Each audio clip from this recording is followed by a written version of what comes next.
I tried to expose Diddy, but he threatened to kill me. I know all of Diddy's secrets. I even know where he buried the dead bodies, but I am not involved with Diddy. This is the news that we brought you earlier in the week in our special episode that US rapper Jay-Z, real name Sean Carter, has been mentioned in a US civil suit that alleges that he, alongside Sean Diddy Combs, drugged and a 13-year-old girl after the VMAs in 2000. It was last March 2024 when the feds, in LA, in Miami, and New York, they enacted these raids on Diddy's home, and it's been nonstop coverage since then. And finally, we know he was obviously arrested in late 2024. And how close was Diddy and Jay-Z?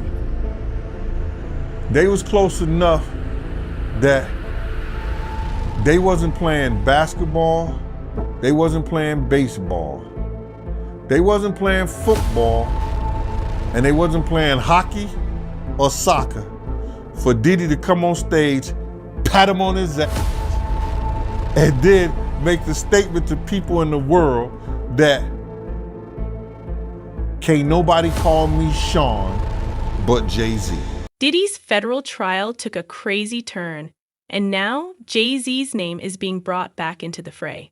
They were close enough that they weren't playing basketball, baseball, football, hockey, or soccer. Yes, the same Jay-Z who has been attempting to avoid being involved in any of the mix-ups. Yes, the same Jay-Z who has been attempting to avoid being involved in any of the chaos.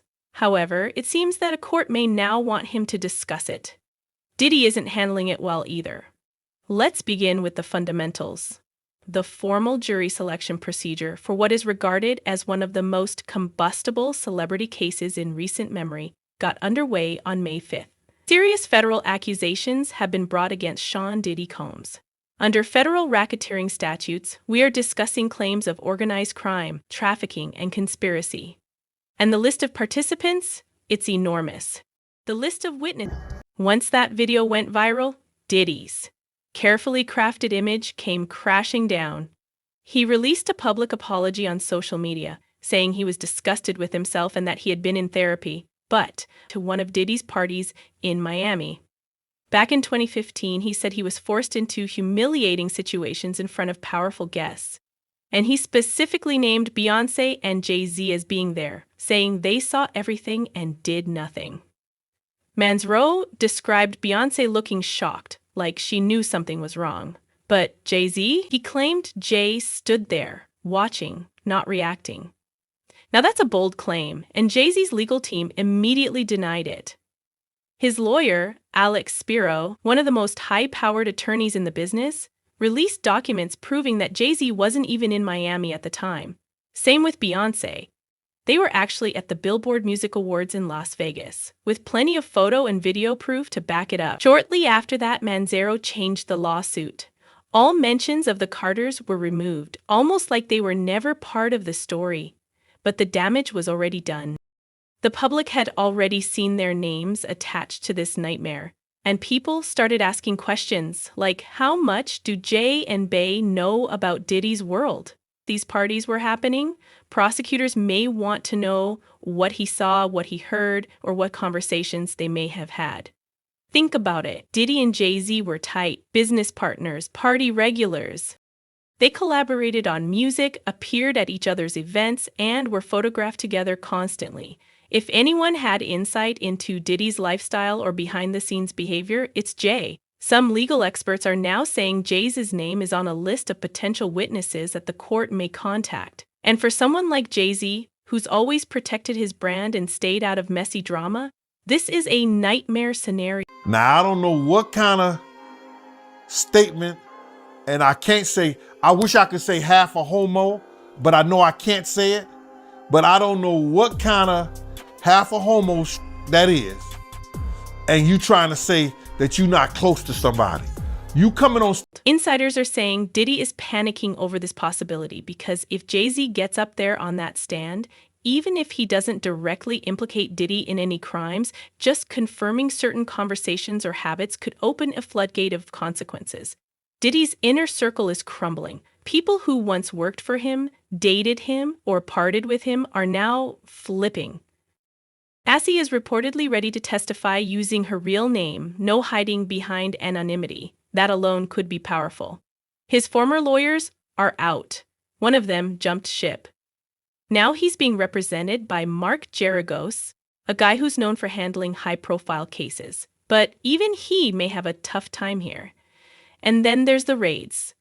Back in March, federal agents from Homeland Security raided both Diddy's homes in LA, and they weren't just taking notes, they were confiscating hard. While we don't know the specific allegations or why the feds are at these residences, it is worth pointing out the agency that is conducting this law enforcement activity, it's not the FBI, it's not the DEA or the ATF. This is HSI, Homeland Security Investigations, for those unfamiliar. This is an agency that has long been the forefront, specifically at human trafficking investigations. When the feds move like that, it means they're building a case bigger than what we're seeing publicly. This isn't about tabloid rumors anymore. It's about patterns, evidence, and power, and whether the law is finally catching up. People are watching this trial closely. It's not just hip-hop fans, it's survivors, advocates, and the whole entertainment industry. Because this could be a turning point. Lawyer Andrew Van Arsdale, who's working with a group of victims, said they've gotten over 27,000 calls about Diddy and that more than 400 new potential cases are being reviewed. That's staggering. Some celebrities who were once quiet are starting to speak out. Oh, well, it's entirely a reputation protection matter. I mean, the mission here for anybody who gets tied up in this is, number one, stay out of jail. Number two, protect your reputation. And number three, try not to pay out a lot of civil settlements. Calling for the claims to be actually dismissed.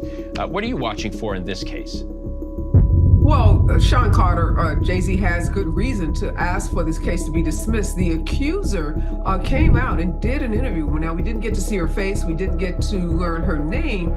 But in the interview, she gave some statements that were inconsistent with the statements or the accusations, I should say, that are made in her lawsuit. And it does raise serious questions about the credibility of this accuser. These superseding indictments filed against Sean Combs based on these three allegations. According to Inner City Press, this is the exact testimony given in a federal courtroom during Sean Diddy Combs' trial. At last, the time came. Following months of conjecture, legal filings, and growing public pressure, Sean J.D. Carter entered the courtroom as a man defending himself against unsettling accusations, and as Diddy's defendant, not as a businessman or a legend. By affiliation, Jay-Z was pulled into the chaos of Diddy's world, where freak-off parties were now a part of sworn testimony. His identity was linked to victims he maintains he never met, incidents he said never occurred, and rooms he denied visiting. In front of the jury, the press, and the public, however, how would he defend himself? With the whole world looking on, what would he say? Jay-Z gave